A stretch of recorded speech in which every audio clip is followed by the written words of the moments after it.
கிறிஸ்துவுக்குள் பிரியமானவர்களே, இயேசுவின் இன்ப நாமத்தில் உங்களை வாழ்த்துகிறேன். தேவன் தாமே உங்களை உங்கள் குடும்பத்தாரையும் ஆசீர்வதித்து வழி நடத்துவாராக. இன்றைய தினத்தின் செய்திக்காக எடுத்துக்கொள்ளப்பட்ட தலைப்பு ஆவியின் சிந்தை. அல்லேலூயா. தியானத்துக்காக எடுத்துக்கொள்ளப்பட்ட வசனம் ரோமருக்கு எழுதிய நிருபம் 8ஆம் அதிகாரம் 6ஆம் வசனம்.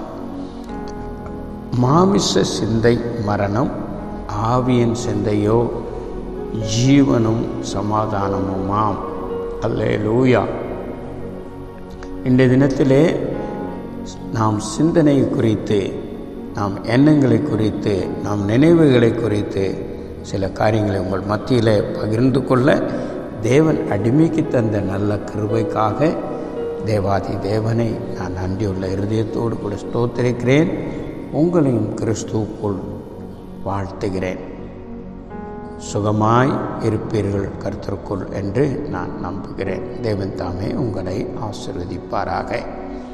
இங்கு நாம் வாசிக்கிற பிரகாரமாக மாமிச சிந்தை மரணம், ஆவியின் சிந்தையோ ஜீவனும் சமாதானமுமாம் என்று ரோமருக்கு எழுதிய நிருபத்தில் பவுல் சொல்வதை பார்க்கிறோம்.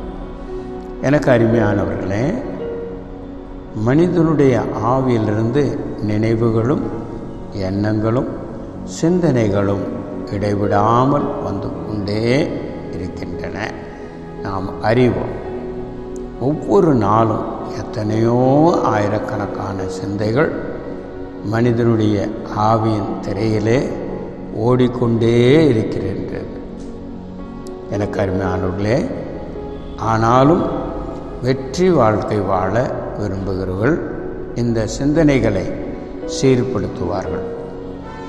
நாங்கள் தர்க்கங்களையும் தேவனை அறிகிற அறிவுக்கு விரோதமாக எழும்புகிற எல்லா மேட்டிமையையும் நிர்மூலமாக்கி எந்த எண்ணத்தையும் கிறிஸ்துவுக்குள் கீழ்ப்படிய சிறைப்படுத்துகிறவர்களாய் இருக்கிறோம் என்று பவுல் கொரிந்தியருக்கு எழுதிய நிருபத்தில் சொல்லுவதை நாம் வாசிக்க முடியும்.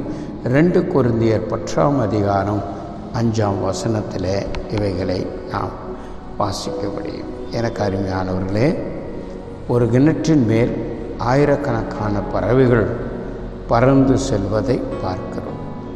சில பறவைகள் அந்த கிணற்றின் மேல் உட்கார்ந்து எச்சமிடுவதையும், அந்த எச்சில் சில மரங்களில் விதைகள் வருமென்றால் அந்த கிணற்றின் பகுதியில் அவை விழுந்து வேர்விட்டு முளைக்கின்றன அல்லவா? அந்த நேரத்தில் அவைகளை அகற்றாமல் போனால் அவை வளர்ந்து பெரிதாகி முடிவிலே கிணற்றியை தூத்தி போட்டு விடுகின்றன. அச்செடிகள் அந்த தண்ணீரை நாசமாக்கவும், அதை அசிங்கப்படுத்தவும், அதை மூடும்படியாக கூட சூழ்நிலை வரக்கூட முடியும். அதுபோலத்தான் நம் உள்ளத்தில் அமரும் சிந்தைகளும், அச்சிந்தைகளை குறித்து அஜாக்கிரதையாக இருந்தால் முடிவில் அது நமது ஆவிக்குரிய வாழ்க்கையை தூர்த்தி போட கூடும் என்பதை நாம் அறிந்திருக்க வேண்டும், எச்சரிக்கையாக இருக்க வேண்டும். சிந்தனைகள், இந்த சிந்தனைகளை குறித்து 2 விதமாக பிரிக்க முடியும். சிந்தனைகளை நாம் 2 விதமாக பிரிக்கலாம். ஒன்று, ஆவியானவர் தருகிற பரிசுத்தமான தூய்மையான சிந்தைகள். மற்றொன்று, மாமிசத்திலிருந்து வரும் தீய சிந்தனைகள். மனிதனுடைய வாழ்க்கையை ஊன்றி கட்டக்கூடிய அக்கறப்பூர்வமான சிந்தைகள் உண்டு. அவனை அழிவுக்கு நேராய்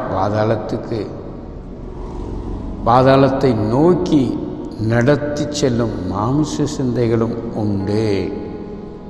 எனக்கு அருமையானவர்களே, எந்த மனிதன் தன்னுடைய சிந்தனைகளை ஆவியானவருக்கு ஒப்பு கொடுக்கிறானோ அந்த மனிதனுடைய சிந்தனை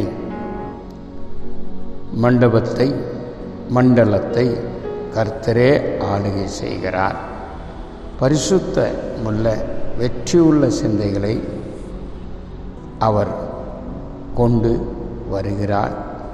அந்த சிந்தனைகள் அவனை பரிசுத்தத்தின் மேல் பரிசுத்தம் அடைய வழிநடத்துகிறது என்பதை நாம் கவனிக்க வேண்டும்.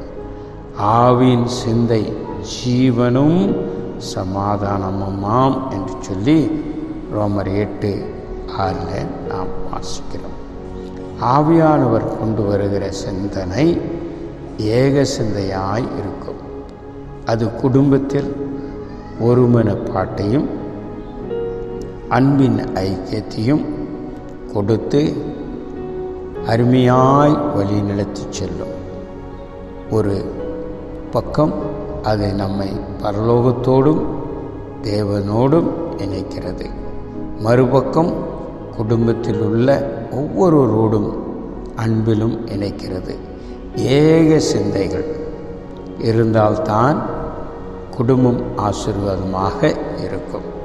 எனக்கு அருமையானவர்களே, ஒரு ஏரியிலே ஒரு பக்கம் மாட்டையும் மறுபக்கம் கழுதையும் கட்டி விழுந்தால் அது எந்த மிருக ஜீவன்களுக்கும் கஷ்டம். ஏரை ஓட்டிச் செல்கிறவனுக்கும் அது கஷ்டம். ஆகவே நீங்கள் அந்நிய நுகத்தில் பிணைக்கப்படாதிருங்கள். தேவ பிள்ளைகள் சிந்தையில் இதை நீங்கள் எச்சரிக்கையாக இருக்க வேண்டும். சிந்தனைகளில் ஐக்கியம் இருந்தால் தான் ஒருவன் இசைந்து நடப்பான். ஒருவருக்கொருவர் ஜெபியுங்கள். ஒருவருக்கொருவர் ஜெபிப்பீர்கள் என்றால் ஒருவரை ஒருவர் தாங்குவீர்கள். எனவே அந்நிய நுகத்துக்கு பிணைக்கப்படாதிருங்கள். அந்நிய நுகம் என்றால் என்ன? தேவனை அறியாத புறஜாதியர்கள், தேவனை விசுவாசிக்காதவர்களோடு கூட நாம் இணையப்படக்கூடாது. எப்படி 2 காளை ஏரை ஓட்டிச் செல்லுமோ அவ்விதமாக ஒழுங்குமுறையை அது அற்றுப்போகும். ஒரு புறம் நாம் பார்க்கும்போது காளையும் ஒரு பக்கம் கழுதையும் வைத்து செல்வோமேயானால் அது ஏரை ஓட்டிச் செல்வது கஷ்டம். எனக்கு அருமையானவர்களே, எனவே உங்கள் சிந்தைகள் சரியாக இருக்கட்டும். வேதத்தில் வாசிக்கும் போது பேதுரு ஒரு காரியத்தை சொல்லுகிறார். கிறிஸ்து நமக்காக மாமிசத்தில் பாடுபட்டபடியினால் நீங்களும் அப்படிப்பட்ட சிந்தையை ஆயுதமாக தரித்து கொள்ளுங்கள் என்று சொல்லி 1 பேதுரு 4:1 நாம் வாசிக்கிறோம். எனக்கு அருமையானவர்களே, ஆவியின் சிந்தை என்ற தலைப்பிலே உங்கள் மத்தியிலே இச்செய்தியை நான் பகிர்ந்து கொண்டேன். நீங்கள் உங்களுடைய சிந்தைகளிலே எச்சரிக்கையாக இருங்கள். மாமிச சிந்தை நமக்கு மரணத்தையே கொண்டு வரக்கூடியது. ஆனால் ஆவியின் சிந்தையோ உங்களுக்குள் ஜீவனையும் மிகுந்த சமாதானத்தையும் கொடுக்கக்கூடியது என்று சொல்லி நாம் அறிந்து கொண்டோம். எனவே நாம் சிந்தைகளை செயல்படுத்துவோம், எச்சரிக்கையாக இருப்போம்.